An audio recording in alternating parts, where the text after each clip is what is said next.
ముఖ్యమంత్రి గారు చాలా ధైర్యం చేస్తున్నారు. ఉస్మానియా యూనివర్సిటీలో ప్రజాప్రతినిధులను,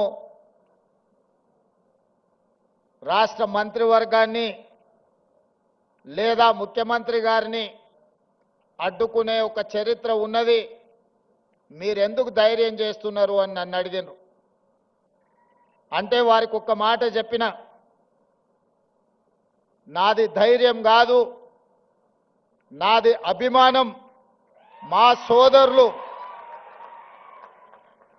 మా తమ్ముళ్ళు, మా చెల్లెండ్లు తెలంగాణ భవిష్యత్తుకు పునాదులు వేసే మా యువమిత్రులు ఉన్న ఉస్మానియా యూనివర్సిటీ ఆర్ట్స్ కళాశాల దగ్గరికి వెళ్ళడానికి ధైర్యం కాదు కావాల్సింది, అభిమానం కావాలి.